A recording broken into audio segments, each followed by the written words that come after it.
Hey everybody, Pat Flynn here, and welcome to your communications workshop. That's right, we're going to be speaking with an expert today, a brand new member of our EIR program, our Experts in Residence program inside of SPI Pro. Her name is Nausheen Chen, and I'm going to introduce her in just a second. But I think we all know how important communication is, and I think, especially today with where things are headed, the better we can communicate, the better we can portray our message, our positioning. We talked yesterday with Amy Nelson about thought leadership. Well, it's one thing to be a thought leader. It's another thing to best express how you are a thought leader and communicate, not just communicate directly with your audience and even with other people, but just the message that you're trying to share and how to best get it out there. And we have somebody today who's going to help us do that. Please welcome Nausheen Chen. Nausheen, welcome in. Thank you so much for joining us today. Thank you, Pat. I'm really excited. I'm stoked because this is such an important topic right now, especially with a lot of people headed toward personal branding. And even if you don't have a personal brand, if you are running a business online, it's important to learn how to communicate. Can you give me a brief history? I know you have a presentation that we're going to go over, and I'm going to be your guinea pig for a little bit during that, which should be really fun. But tell me a little bit about kind of how you got into focusing on communication. Where does passion come from for you?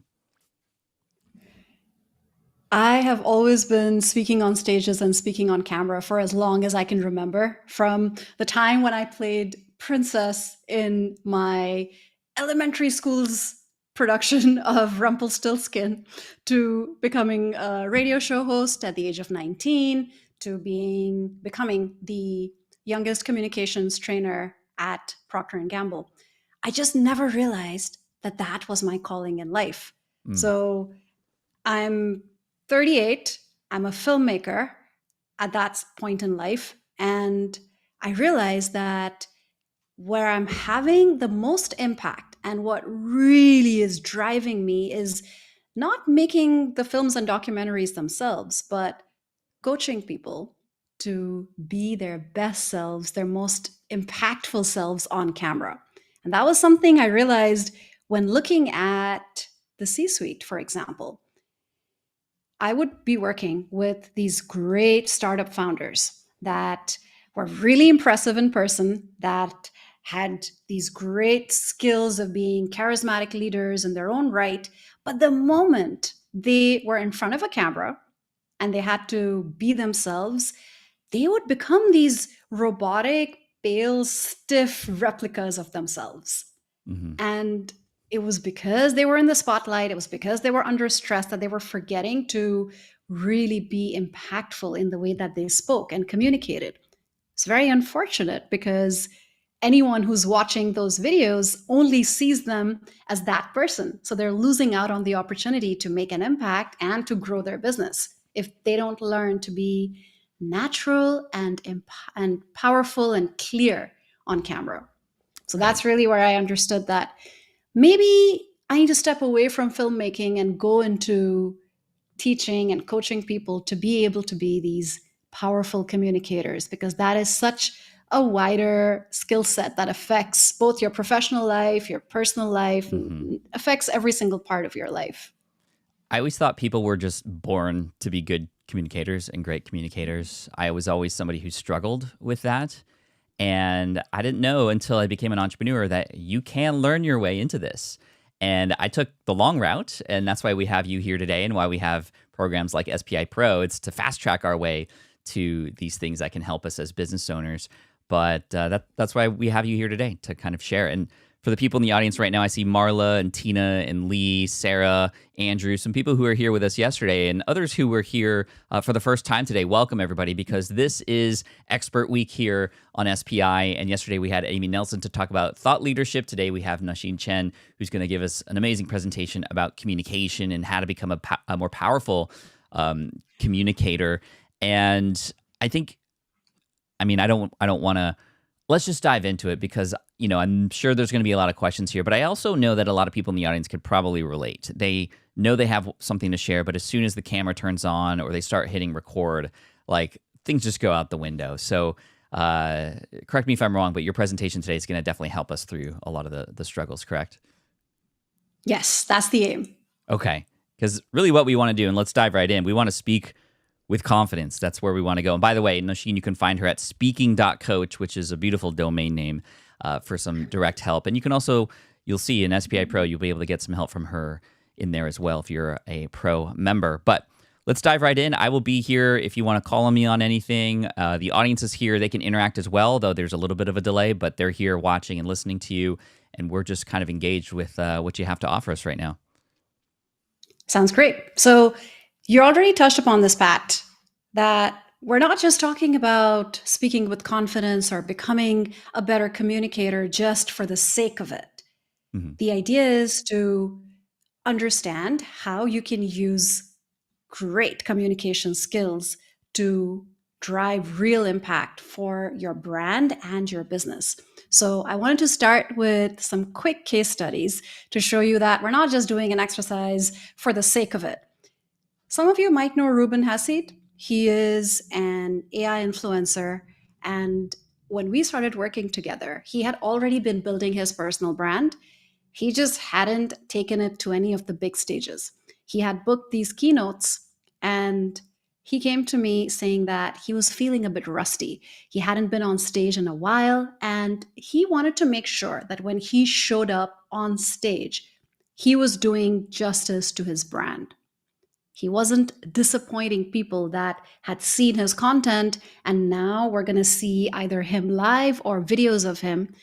And he wanted to make sure that everything he had been putting into his personal brand would show up when he actually spoke. It's a very vulnerable position to be in. We worked together, created his keynote. He delivered it 3 different countries, 3 different stages in the space of about 2 weeks. And just that act of seeking out and speaking on big stages propelled him from being a LinkedIn influencer to being a global AI thought leader. Now he's working with Google. He gets invited to speak at VidCon, the New York Times. And it's not just about a narcissistic exercise or an exercise in just being you or showing your ideas for the sake of it. It has real business impact. Ali is an entrepreneur, probably like a lot of you, and she wanted to share videos on LinkedIn, but she was really scared of being on camera. She was letting that hold her back. I have heard this from so many people where they feel that, yeah, speaking is not my strong suit. So what I'm going to do is that I'm going to post a lot of content that doesn't involve me having to be on camera. And I'm just going to use that to build my brand. The challenge is that if you're just using copywriting, it can only get you so far. It's not going to create that direct connection between you and the audience. So Ali and I started working together, and we created a lot of systems that helped her deliver videos, both in terms of getting her content right, but also in terms of having her deliver without nerves, without really letting the nerves take over. And now she's creating videos effortlessly. At one point, it used to take her about 15 to 20 takes to do a single video. And she just emailed me last week saying that I just did this video in one take. And she's been doing them in one take for a while. And when she started sharing the videos and she started being more visible, that's when she started getting real attention. It's actually very similar to my story because, like I was telling Pat, I've been speaking on stages since I was in my teens. I started creating videos very recently because one of my first clients said that, Nausheen, when I look you up, I can see a video of your TED Talk, but I can't see much else. I need to be able to see how you're speaking. When I started creating videos on LinkedIn, everything changed. I got the attention of a lot of potential clients for sure, but more than that, I got attention from companies like Twitch and Google and Amazon who wanted me to go do workshops for them. I got noticed by LinkedIn and I became an official LinkedIn learning instructor. Just that act of being more visible propels your brand and your business. And it's not just one-off results. Some of you might know Lara Acosta from LinkedIn. She started with a few podcasts And now she's launched her YouTube channel, her cohort, which is one of the biggest cohorts on LinkedIn about branding on LinkedIn. She has launched her YouTube channel. Mondo is another entrepreneur who has done podcasts and then went on to speak on bigger stages. And he says that just by being more visible, he was able to get 25,000 additional recurring revenue from new clients who had seen him speak. So we're looking at these kinds of results from every speaking opportunity. Like Pat was saying earlier, when you're an entrepreneur, you can't shy away from speaking. You have to do podcasts, live events, webinars. If nothing else, you have to do sales pitches and presentations to potential clients. When you are not working on becoming a more powerful communicator, you could be losing out on these opportunities. You could be getting the greatest opportunities to be visible, to be connected to your target and potential clients. But if you're not able to communicate well, you're missing out. So that's what this session is about, to give you some really concrete insights into how to be a better communicator. I know that it's not easy to see the feedback here, but I'd love for all of you to talk about, to just tell us, how many of you have been to a terrible presentation? And I bet it's almost everyone. Yeah. I've also given All of us terrible have sat. presentations. I bet the ones you've sat through are actually worse than the ones that you've Oh, well, thank you. You're too seen, kind. that you've given. Yeah. So if we've all been to these terrible presentations, the next thing I want you to think about is, what did the terrible presenter sound like? What was it that made it really hard for you to sit through it? Pat, do you have anything that comes to mind in terms of really terrible presentations that you've sat through? Yeah, I mean, one thing that whenever a presenter starts with, "I'm so sorry, like I didn't completely finish this presentation, like, but I'm going to try my best." It's like, no, you're already telling me this is going to be bad. Like that just irks me. But I think just bullet points and just kind of reading off the slides and not really engaging with the audience, just kind of like, okay, well, I could read this and the presenter didn't even really have to be there. Um, a lot of just kind of going back and forth. Oh, I meant to say this, or oh, I forgot to say that. A lot of like trying to fill in holes before the audience even knew they existed. Mm-hmm. Monotone and enthused, says Kelsey. Monotone, says Vicky. So personality, I'm sure, plays a big role in this. Junaid says, "I'm terrible." You're not terrible, bro. Consult the Blind Guy, Tina, both raised their hands saying they've been to terrible presentations as well. So I'm curious to know what the most common terrible mistakes are, in fact. Mm-hmm. And I love that. I just found my way through technology. I can now see the comments. Oh, okay. So thank you I all can even put a few of them up for here. This was a good one contributing. from Tina.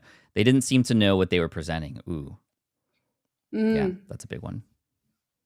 Yeah. So it comes down to what you're saying and how you're saying it and how do you feel inside. Those are the three things that I'll touch upon today. It's, of course, almost impossible to go into detail on all of them, but I want you all to get a feel for how you can start thinking about creating more powerful messaging, whether you're talking about doing a better presentation or creating a better video, doing a better podcast. So that's the magic trifecta that I like talking about. Pat, if we can get to, thank you. That's the magic trifecta there in terms of what you should be thinking about when you speak. And by the way, this works both for prepared speaking as well as improvised speaking. What is your message? How are you delivering it? Because even the best message can get lost, misunderstood, or forgotten if you don't deliver it well. And that inner confidence piece that we'll talk about. Because what really matters, really, is how you're feeling on the inside. It's not about putting on a show.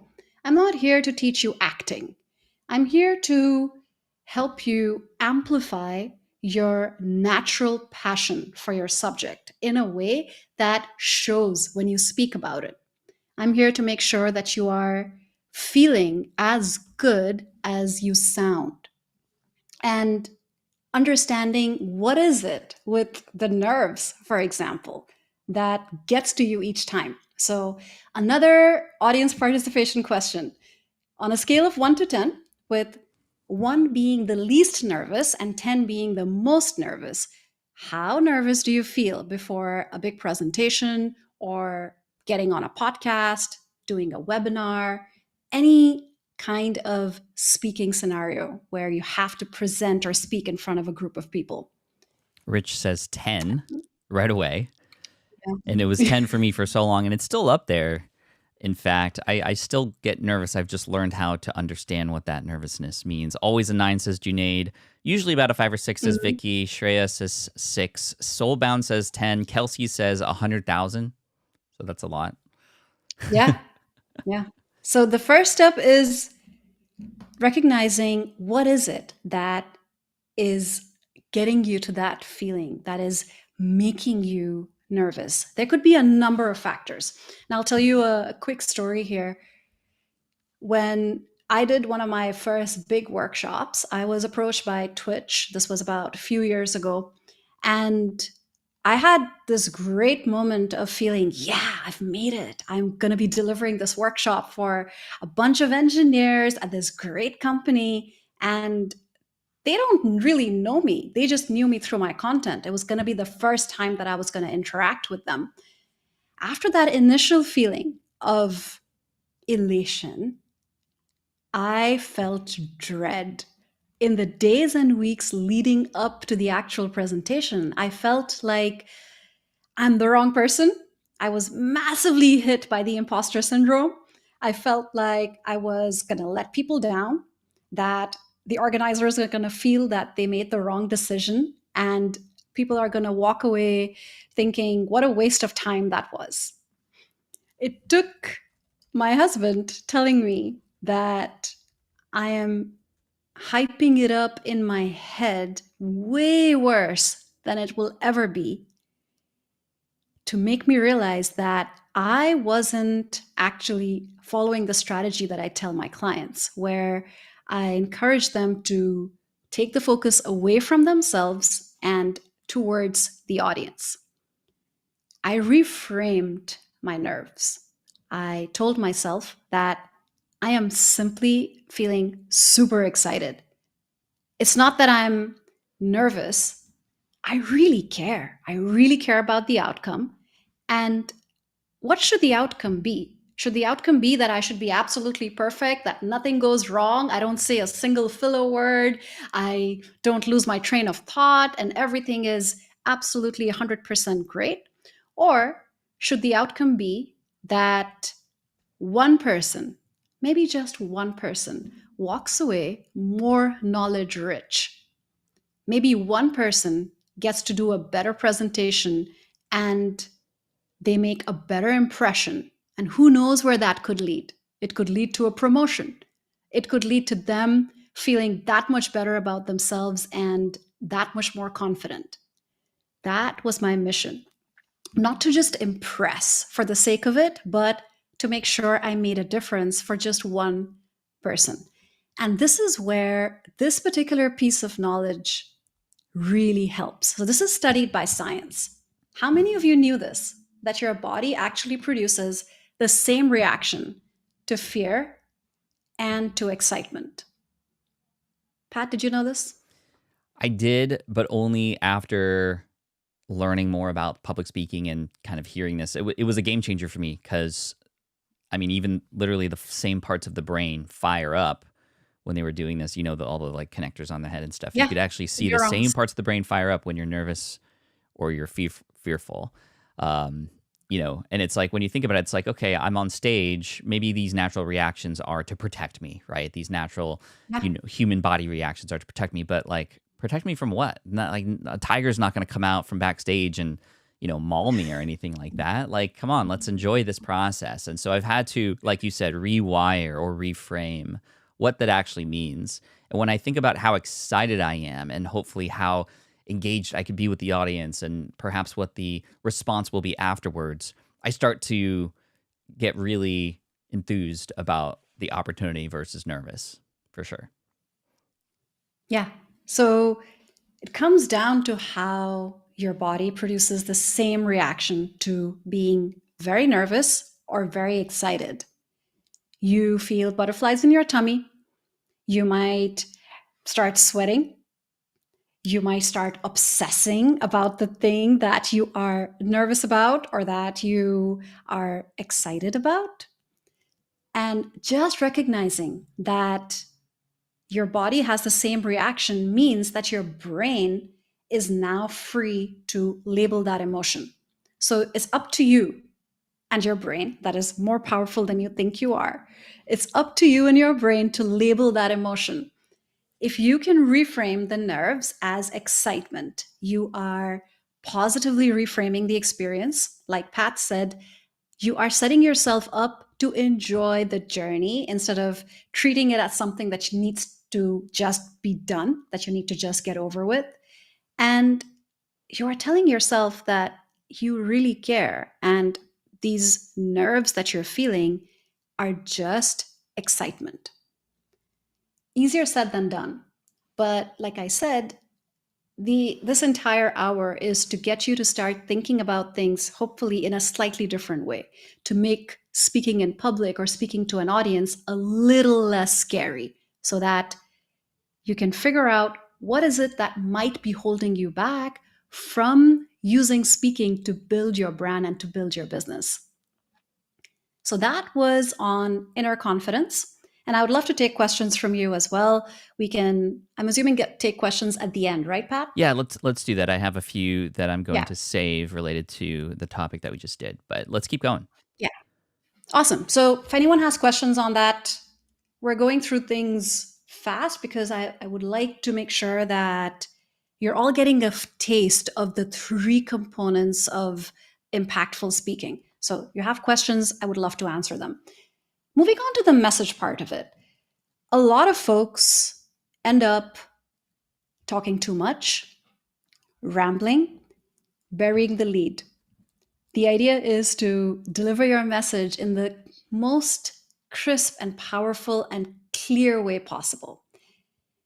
Especially a challenge when you're speaking in an improvised way, when you don't have a script. And spoiler alert, I would recommend not having a script as much as possible. It's really difficult to sound natural, enthusiastic, and energetic when you're trying to read off of a script. So I recommend this regardless of what kind of speaking you're doing. If you are creating a video, for example, use bullet points and keywords instead of a script that you need to read out. If you are delivering a presentation, have keywords and bullet points that prompt you as to what to say next instead of a full script that you would either read off of or memorize.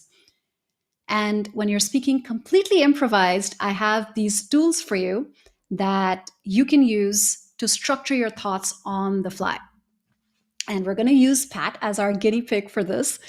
Pat, you've probably heard of the rule of threes, right? In many contexts, yes, like the rule of threes in photography, the rule of threes when delivering a present, like a blog post, like break the thing down into three different parts. So, 3-part story, beginning, middle, end. So 3 is a very powerful number. I'm curious to know how you're going to frame it here for me in this exercise. Yeah, and I asked you this because a lot of people are familiar with this. And it's exactly that. For some reason, our brain loves the number 3, feels very well rounded, little more well rounded than having 1 or 2 points, makes you feel like you're really exploring something to some level of depth, but not as overwhelming as giving someone 5 or 7 points. So we use the rule of threes just like you would in a blog post, but when speaking about something that you haven't scripted out. This is really useful when you want to describe something. So we can do a quick exercise here. Why don't you tell me about the priorities that you have for this week? What do you want to accomplish this week? So 3 things I want to accomplish. This webinar week is very important, so this is definitely top priority here, and we're already crushing it. We're doing an amazing job, and you've definitely been very helpful, Nausheen. Secondly, I have a big event happening next month in Orlando for my Pokemon community. We're hosting about 4,000 people in Orlando, and this week I have to finish all of the programming for the event, meaning who's speaking and when, and kind of who, or it's going to be on which panel, and what games are we going to play, and all those sorts of things. And number 3, both my kids have big events happening on Friday this week. My daughter's going to BizTown, so she's doing an entrepreneurial thing herself at age 11, which is amazing. And my son has his spring fling, his school dance. So I'm focusing on making sure the kids end the week on a high with those sorts of events. That's awesome. So you use the rule of threes to tell me about your week. I'm assuming you're doing more than 3 things this week. Yes. However, Right? you prompted me with the 3 rule beforehand, so I just kept it at 3, knowing that was going to be the best way to share it.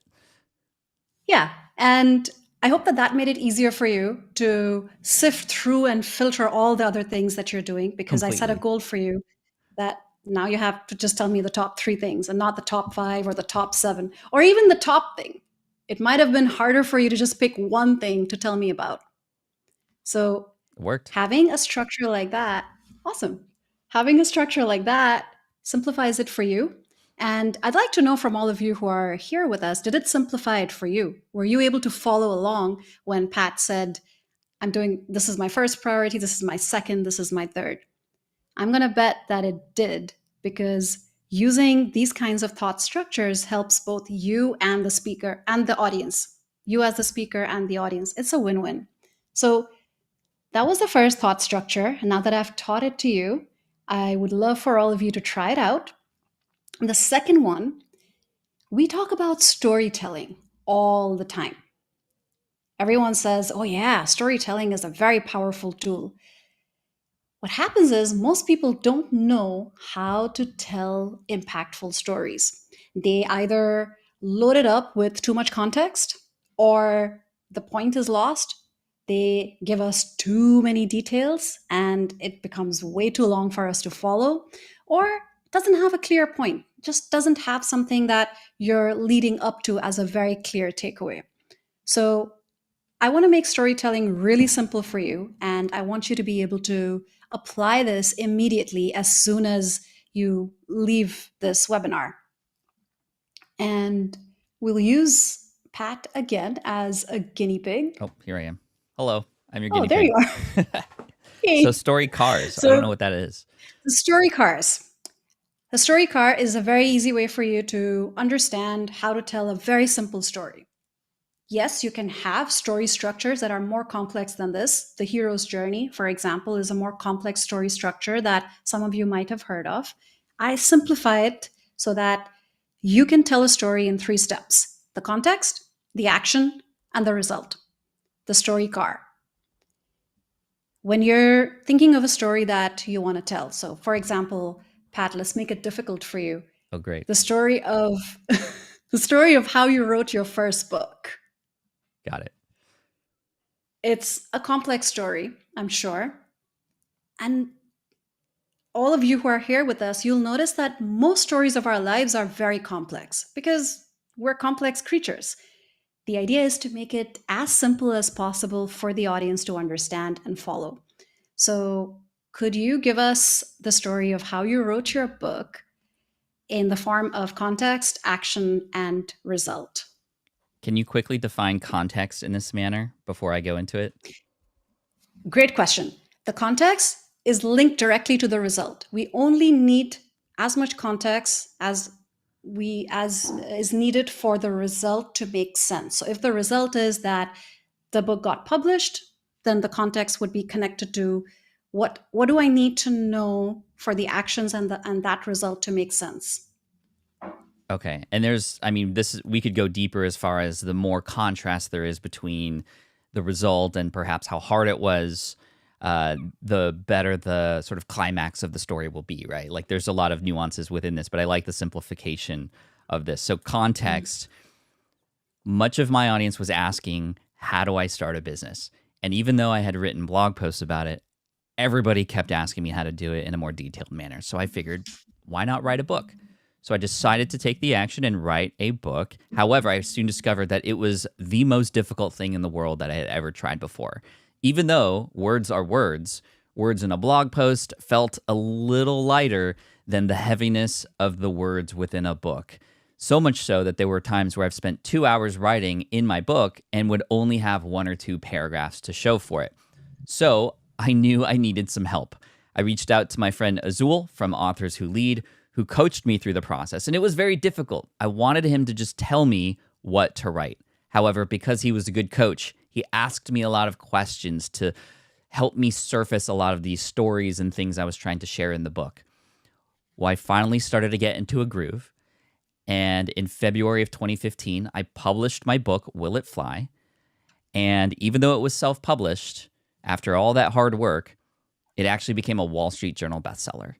And I was so proud of myself, so much so that I actually took my kids to the Barnes & Noble locally, which had a copy, and I was able to film that reaction of them seeing Daddy's book on the shelf, which was always a lifelong dream of mine. The end. I love that. Thank you. As you were using that structure, was it clear for you where the context was and then the action and the result? Yes, and I also added a little quote unquote drama, if you will, within the action, because the action, I felt it would be better if it just wasn't like, oh, this was an easy thing to do, write this book. Let me show some contrast on actually how difficult it was.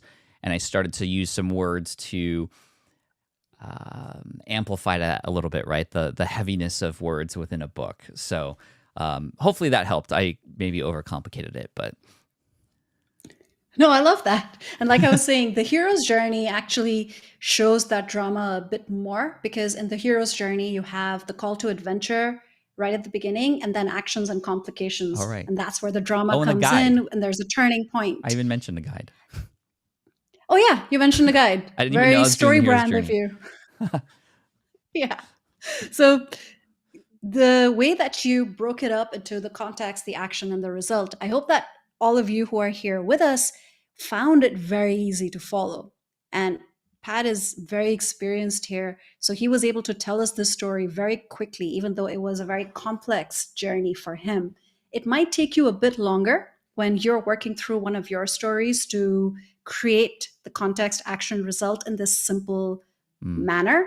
But I would encourage all of you to first start brainstorming on the big stories of your life.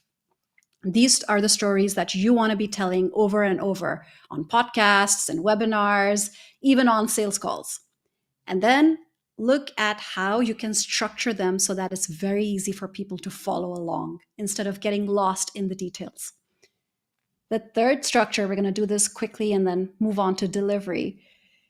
The third one sounds complex, but is actually very simple. So we've talked about 2 different structures where we might be describing something. Rule of threes is really helpful when you have a lot of knowledge about a specific subject and you want to describe parts of it or find the best parts of it to tell someone else.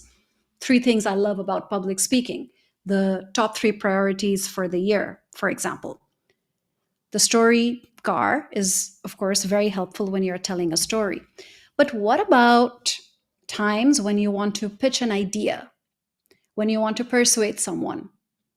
Those first 2 structures aren't going to be as helpful as the third one that I'm going to outline for you. It's called the what, so what now structure. You can also think of it in terms of the what, the why, and the how.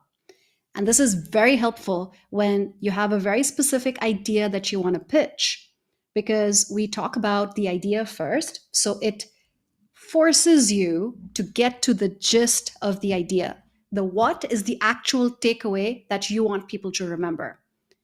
The so what is the why before the how. So we're following Simon Sinek here, where we're talking about what is the importance of achieving this particular outcome. Outcome, the importance of it, the so what, and then, okay, let's say the audience is convinced that this is the ideal outcome and this is why they need to achieve it. What should they do next? And that's where the actual pitching of the idea comes in. So, Pat, if I was to ask you about I'm taking notes. why should people join SBI Pro? Oh, you're good. You're good, Nausheen. So the outcome. So this is like with the end in mind, right? I love this because it's what we Mhm. should lead with as marketers, the end in mind for our audience. And with SPI Pro, the end in mind is the idea that you can be within a community that helps you collaborate. It's not content, it's connection. And you are more likely to succeed in the journey that you're on if you're doing it with other people who share the same values and same mission as you. It's also the idea that when you need help, there are people there, not just other people in at your level, but there's these amazing experts like Nausheen and Amy. We're going to hear from Yasmin and Pam Slim later in the week. But it is the connection that is often the conduit between where you are now and where you want to go. It is all about people and relationships. And if you can find your community, you're definitely going to be able to be more likely to succeed. I know that firsthand from experience. I think we all know that in different parts of our lives. We wanted to build the safe space to do that within the entrepreneurial community. So that's the outcome, your success as a result of the people that you are now connecting with. Our job is to filter and make sure that the right things and the right people are in there, which we've done and worked really hard for. Now we just need you to add more value and be a part of it as well and help that ecosystem grow. Awesome. So the what was that we recommend that you join SBI Pro. And then you gave us about 3 or 4 reasons that were in the so what. Mm-hmm. What's the big deal? Why should people actually do it? What did you miss? All you need to do that is go here, smartpassiveincome.com/day2. You're so good, Nausheen. Well, Pat wasn't prepared for this because we were going to do this at the end. But this is your call to action. This is the what to do now. Yeah. Smartpassiveincome.com/day2. If you want to apply to Pro, we'll speed track those applications so we can get through them for you. And we'd love to welcome you in there. Anyway, sorry to interrupt. Yeah. No, that was great. So I hope that you guys saw, all of you who are with us live, that when you want to pitch something, starting with the outcome first, it helps the audience get invested immediately. If you're just giving them context, people are waiting for you to get to the point. If you start with the outcome, A, you are making yourself do extra work so that your message can be clearer, and B, you are telling people, you need to keep listening because I'm going to tell you how to get to this outcome. And like we just saw, if you miss out on the what now, people could be convinced, they just won't know what to do next. So all 3 components of that structure help you persuade people to pitch an idea, to get them to be on board and be on the same page as you. So those are 3 thought structures. Real quick. The mistake I had just made is so common, and I noticed it all around. I feel like we're almost afraid to do the pitch or the like, you've captured the attention with the outcome. You've given them reasons to stick around. You've almost even provided proof that what is happening here. Why do you think people naturally either forget or even avoid the pitch or the actual call to action at the end? Why do we do that? And how do we just, I mean, the structure will help us remember that, obviously, and hopefully this example will stick in everybody's mind. But why do you think we tend to forget that part? It's so common on YouTube videos. We forget to tell people to subscribe to our email list, even though, you don't want to do that every time. But even just some people are building brands without asking for any further action other than just watch me. Why do we forget that? We hate selling and we hate being sold to. We've been conditioned through all these sleazy sales messages that we've seen all our lives, and we don't want to be that person. We don't want to be the used car salesman. We don't want to be someone who's knocking on people's doors and saying, please buy my product. What we forget is that if we don't tell people how we can help them, they won't be helped. Yeah. There are people out there who are going to benefit from what we have to offer. So reframing that for yourself to make yourself feel more comfortable with it is the best thing you can do. That's why we also started with that inner confidence piece. For me, it links back to having confidence in what you have to offer and making sure that your own inhibitions don't stop you from offering that to the world. That is so key. If you aren't confident in what it is that you're sharing, the audience is going to feel it, and they're not going to be confident in what you have to offer either. So I love that we started with the inner confidence and then we went to the messaging. And now it seems like we're on to the final part here, right? Which is delivery. Yes, absolutely. Last but not least, because I'm a really firm believer in how you can have the best message. But if you fail to deliver it well, your message is going to be lost. This pains me every time I see people spend days and weeks on creating the perfect presentation with the best visuals and graphs and case studies, and then not even spending a day on practicing, rehearsing the delivery of the presentation. And no, going through your presentation slides while you're driving to the actual event you're going to be presenting at doesn't count. So Guilty. you can, and we've all been there for sure. There's a reason why airlines spend so much time, so much money in creating the best safety videos. And that's information that's going to save your life. If you know what to do in case of an emergency, it could literally mean the difference between life or death. And yet, we will tune them out if they're boring. That, if anything, should be proof that you need to make sure your delivery is equally impactful, that is doing justice to the beautiful messages that you've spent time crafting. So, when it comes to delivering your message, what's the magic formula? What is it that's gonna make sure that your message feels heard and understood? So, to show you what a good speaker would be like, I'm going to show you what a terrible speaker would be like. And I want all of you, including Pat, to tell me what are the things that you observe in terms of what this poor speaker is like. Yeah? So, are you guys ready? Let's do it. Yes? Awesome.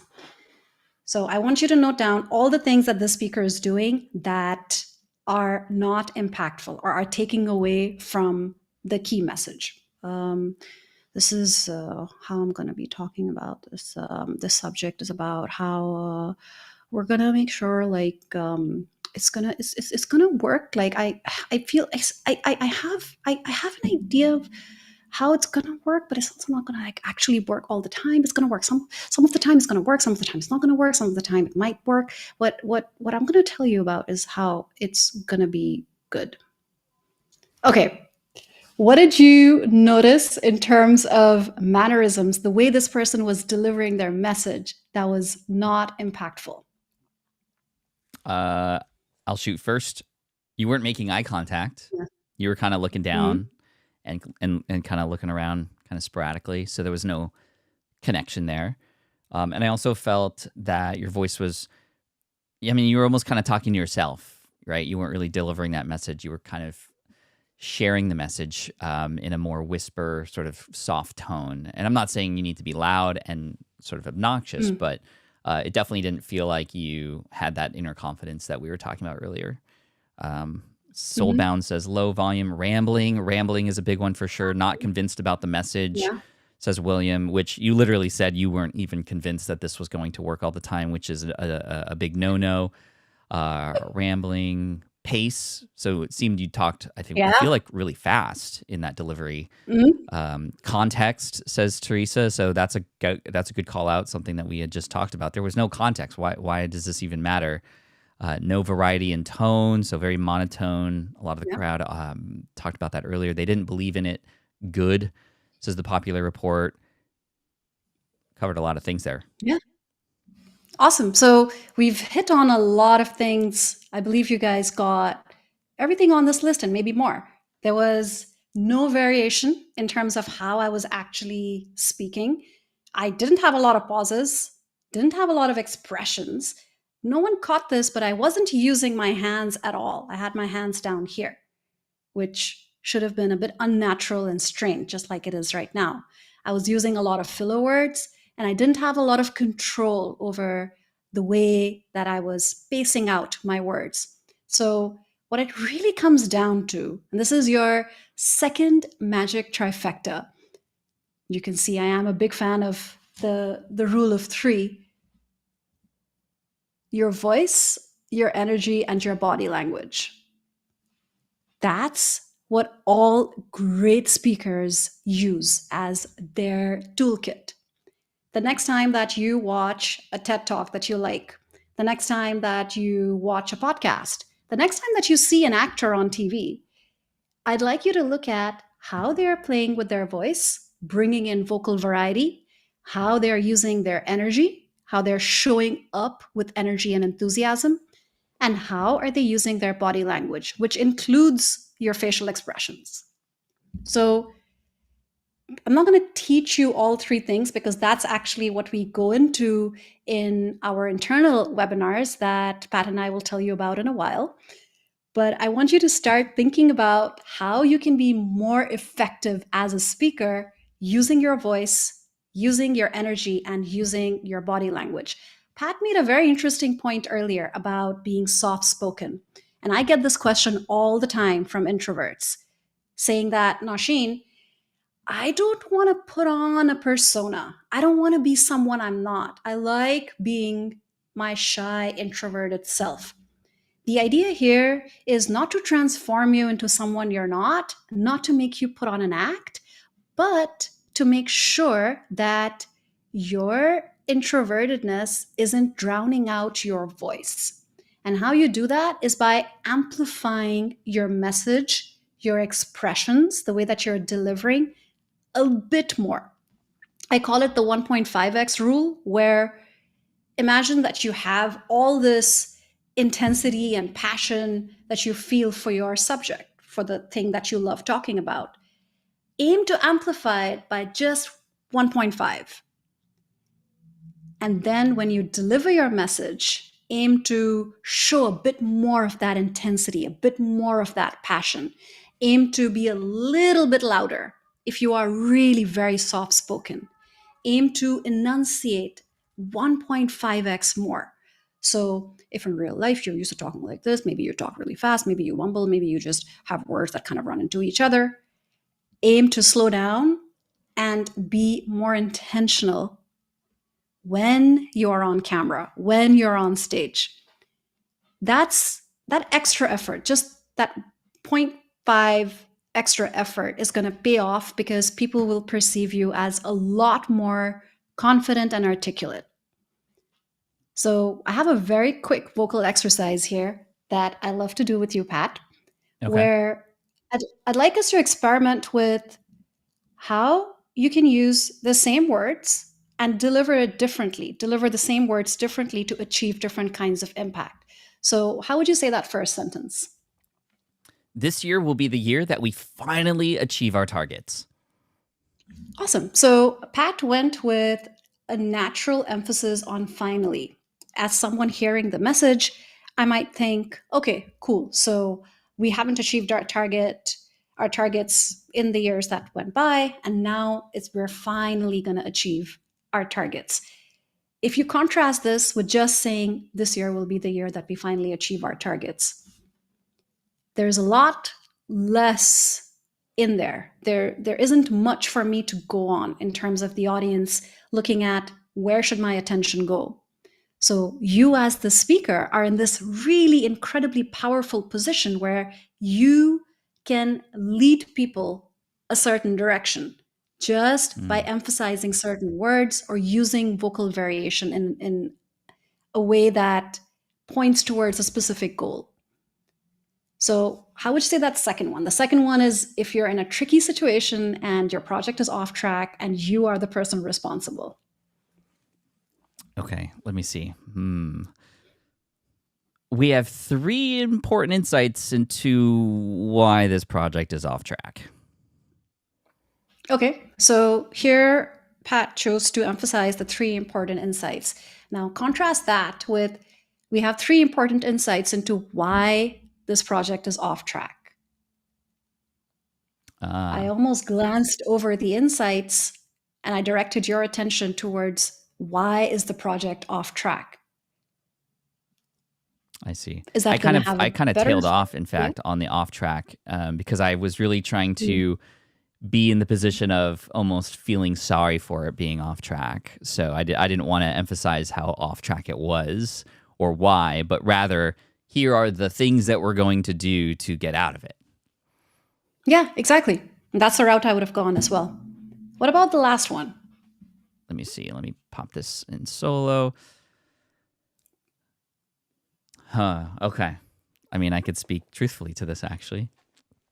My week was insane. I had meeting after meeting after meeting. Great. So Pat used pauses after that repetition, meeting, meeting, meeting. And I hope that all of you got this feeling of how tired he might be after all those meetings. There was this feeling of fatigue that came through. You can contrast that with my week was insane. I had meeting after meeting after meeting. Same words, but did you feel differently? Mm-hmm. You're most excited Maybe about it. more energetic. Yeah. Yeah. So you, as the speaker, are the one in charge. You get to show people how much you want them to be excited or feel that they can relate to that feeling of being tired or spent. That's what you really need to make sure you're doing. You're not just a person who's coming in to deliver a PowerPoint. You're not going into a sales call just to make the sale. You're going in there to deliver a connection, to create a connection, to make sure that you're making an impact with your words. And we'll just end with body language here because I do want to make sure we have time for questions. I get asked this all the time. Nausheen, what are some good gestures that I can use? The truth is that the gestures that come to you naturally are most likely the best ones to use. But there is a but here. If you're using the same gestures all the time, that can be distracting. If you're using too many gestures, this was my problem when I was younger. My hands would be out of control. I would have no idea what they were actually doing. So if your gestures are out of control, if they're not intentional, that can be distracting. If you're constantly swinging in your chair or stepping randomly on stage, that can be distracting. The idea is to have intentional body language in a way that emphasizes your message and doesn't distract from it.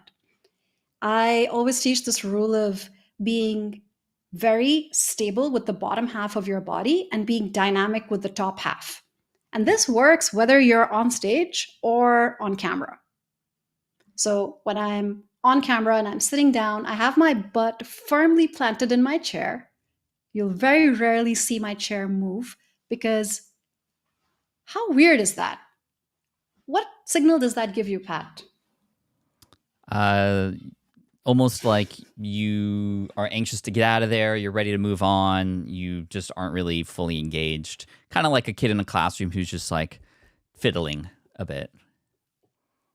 Yeah, it doesn't show confidence. So being stable with your bottom half, but then making sure that you're dynamic with your top half, making sure that you're making those gestures and intentionally showing expressions on your face, that's what's going to make the entire delivery even more powerful.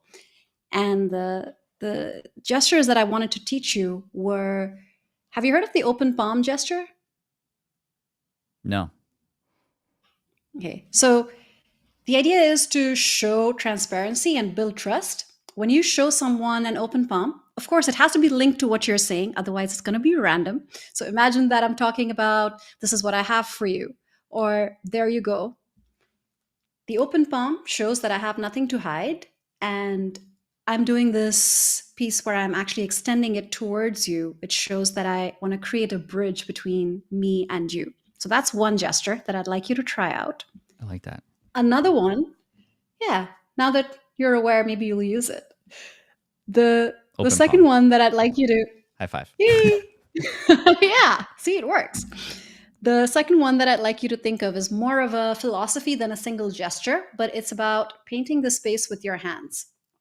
Just like the rule of threes, you might be doing this already. I just want you to make it more intentional. Painting the space with your hands means asking people to visualize something that you can see in your head. So, for example, we're on the up and up, and I just want to make sure that we keep on climbing, we keep on rising. We're over here right now in terms of how we're performing as a team, and I want us to be here. I would love to tell you about this, but for now, let's focus on that. I'm using my hands to paint the space in front of me so that you can imagine something, whether it's a graph, whether it's an image that I want you to have in your head. I want you to imagine that just by looking at my hands. And that's Hmm. something that you probably use a lot, right, Pat?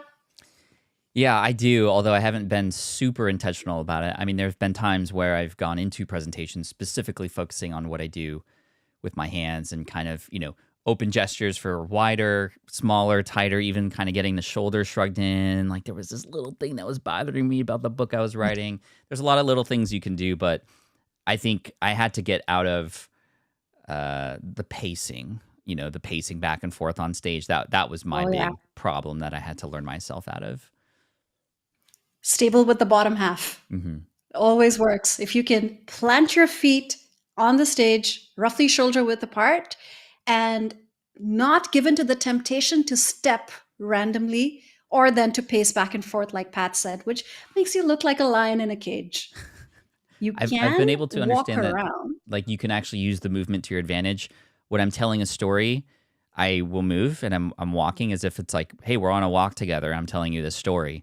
But as soon as I get to the Mm. impactful moment of that story or the punchline, I'll stop dead center in the stage, pause, and then deliver that line. And it usually works really, really well to contrast the movement to the pause, stillness, some extra space on the other end to just like have that message sit home. So, we can get really advanced with a lot of the stuff. I think the stuff that you're teaching right now is so important though for basics, especially with both YouTube videos and also speaking on stage. So I'm already seeing a ton of great comments about all of this, Nausheen. So those were Yeah, two, right? There's thank one you. one more body language Yes. one.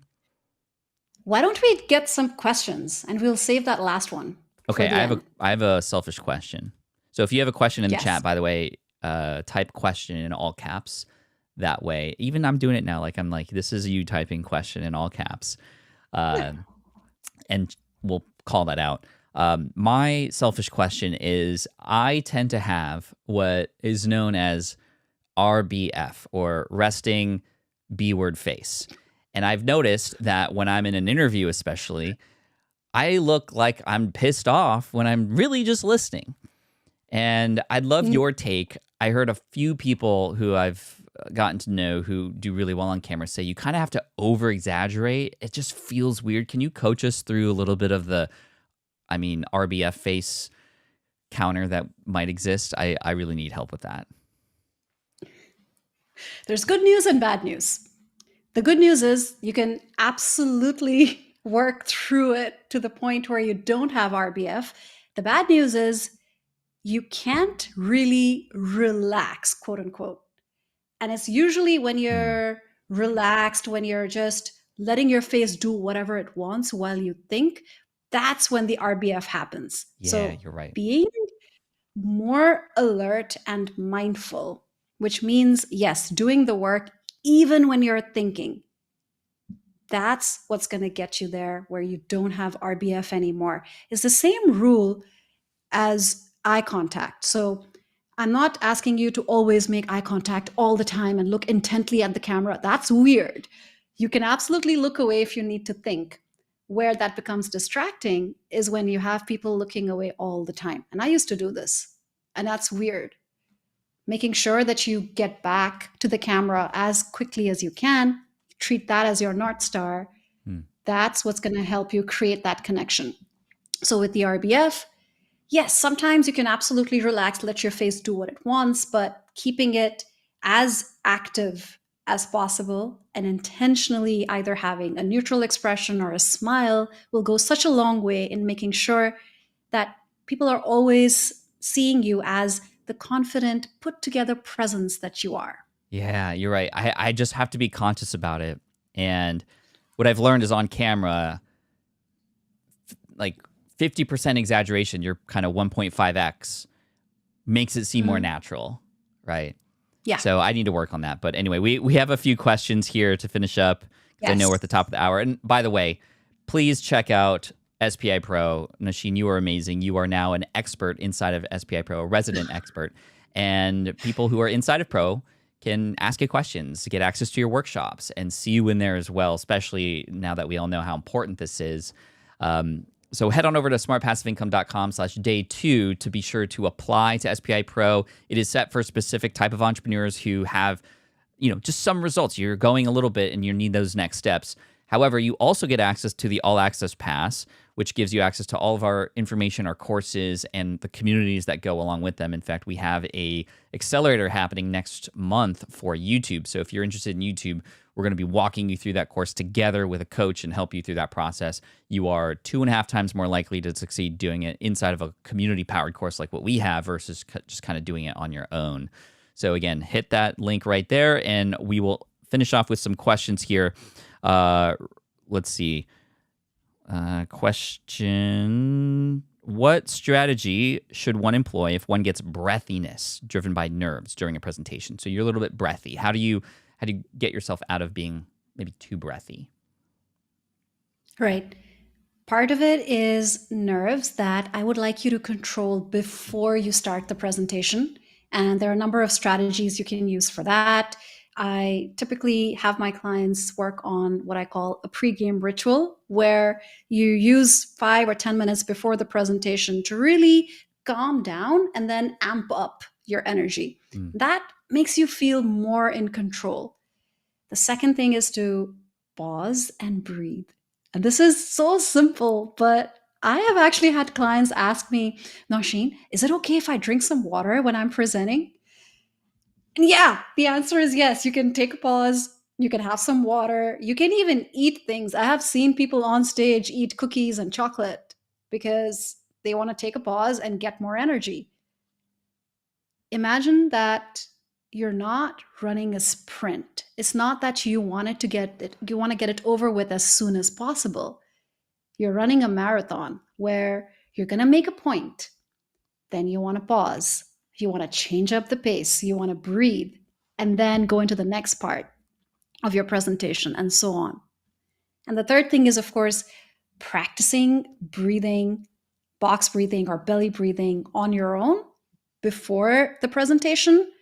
Just in general, that's going to help you. Belly breathing is especially useful if you're a speaker because it helps you really get that breath in from deep within and then not just have that shallow breathing, which can actually exacerbate the nerves.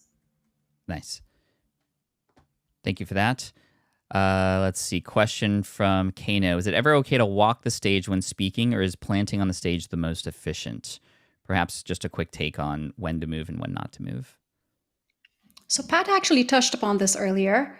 It is absolutely okay to move. What I advise people on is don't just move constantly. That's where the lion in a cage thing comes from, where you feel like you're just pacing. You can take a few steps, especially when you're talking about something new. So let's say you've made a point and now you're switching to a completely new subject. You can take a few steps.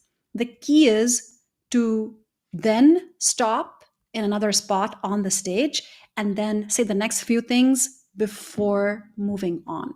If you're constantly moving and you're constantly speaking while you're moving, that can be distracting. Perfect. All right, just I think one more question here to finish up. And this is coming in from the Poplar Report. They say, what are some ways to intentionally improve your presentation? Have others review it. Any quick tips on that?